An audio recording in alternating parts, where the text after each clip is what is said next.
अगर राम को अयोध्या वासियों ने ठुकराया है तो राम भी उनको ठुकराएंगे। उनको कैसे हरा दिया जो 90 के दशक की वो शाम, जब लाखों की संख्या में राम भक्तों को, साधु संतों को यहाँ गोलियों से भून दिया था और उन्हीं को जिता दिया। चीन और पाकिस्तान के एजेंट भी यहाँ लगे थे हराने के लिए। निजी स्वार्थ कहीं लग गए होंगे।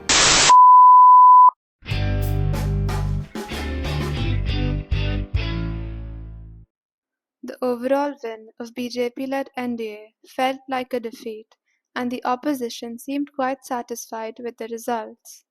The most surprising news was that of Uttar Pradesh, once considered a BJP stronghold, but election results and polls showed us otherwise.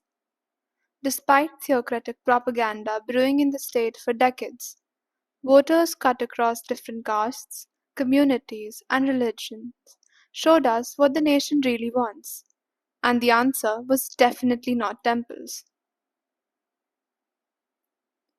Traveling through the country, Yogendra Yadav, a prominent Indian analyst, prophesied Modi's biggest and most surprising losses came in India's two most populous states, Uttar Pradesh in the north and Maharashtra in the west.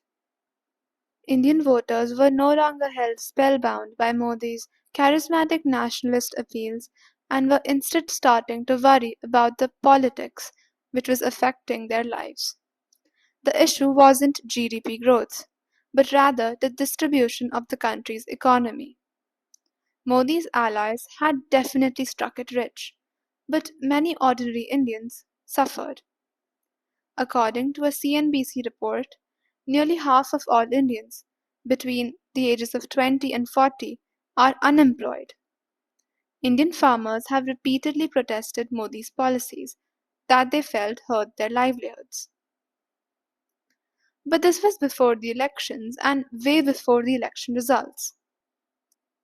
The Center for the Study of Developing Societies, CSDS, a prominent Indian research institute, conducted pre- and post-election surveys to uncover the voting choices and demographics of various voters. Ever heard of Lokniti? It's a research program under CSDS that started in 1997. Lokniti focuses on national and global debates about democratic politics through the studies that are both data-driven and theoretically rich. These studies give us a clearer picture of how and why people voted the way they did. Let's talk about the pre-poll survey first. Some of the key issues highlighted by voters in this survey were unemployment and inflation. Approximately 62% of respondents felt that finding a job has become more difficult in the past 5 years. 67% of Muslims said getting a job has become difficult, while 63% of Hindus from other backward classes, 59% of the scheduled tribes, and 57% of upper caste respondents also expressed the same sentiment. चुनाव आते हैं, बेरोजगारों को मुद्दा बनाया जाता है कि बेरोजगारी प्रदेश में है। सरकार बनते ही सब भूल जाते हैं, किसी की भी सरकार हो। An overwhelming majority of voters have felt the pinch of rising prices. According to the post-poll survey, 71% of respondents reported that the prices of commodities have significantly increased, severely affecting their pockets. This sentiment is especially pronounced among the poor and Muslim communities, with 76% from each group indicating that inflation is hitting them hard. पहले भी महंगा थी मगर इतना महंगा नहीं थी। जैसे सीजन में आलू हम 15-10 रुपये किलो लेकर आते थे, इस टाइम 30 रुपये किलो लेकर आ रहे। जैसे सब्जी मंडी जाओ तो चक्कर आने लगते हैं। क्यों? टमाटर के जब भाव पूछे पहले सीजन में 20 रुपये थे, अब 80 रुपया, आज के रेट 80 रुपया। तो इंसान खाए तो खाए क्या? पहले महंगा तो थी मगर ये 7-8 महीने से इतना महंगा है जो हम हार चुकी महंगाई से। Despite economic concerns, 48% of respondents indicated that their quality of life has improved over the past 5 years, while 35% said it has worsened in the same time. Moreover, 55% believe that corruption has increased during this period.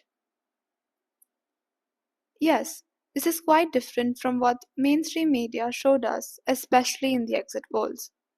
But this survey is more closer to the truth, since concerns presented in this pre-poll survey is sort of reflected in the post-poll survey as well.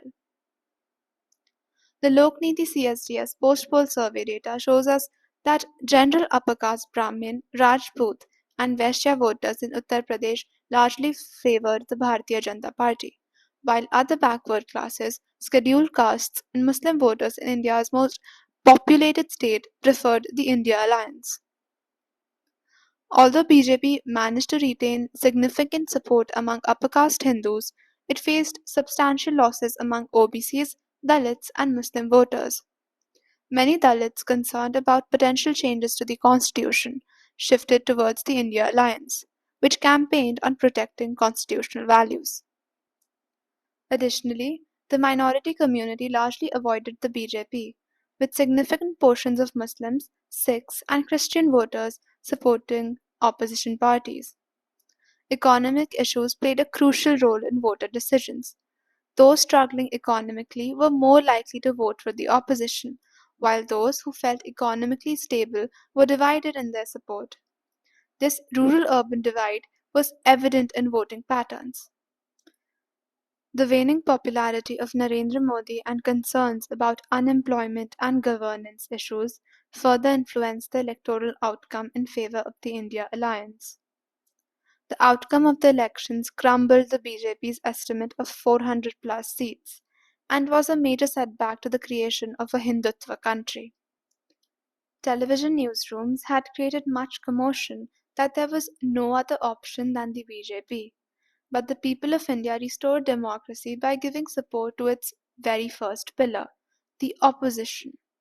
This may have backtracked the BJP's aims of Hindu nationalism, but this is not an assurance that potential authoritarianism will not prevail in India. We can already see some of these effects in the judiciary, election commission, and national media. The world's biggest democracy is now being called an electoral autocracy. The 2024 general elections were extremely important, and so was the survey by the Lokniti CSDS, which highlighted what the country actually wants. We end this episode with this note in mind. I really hope you enjoyed this episode.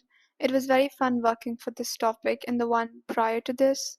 I took a deeper dive in what intersectionality and intersectional feminism means to Indian politics, and I can assure you that the upcoming episodes will be equally interesting.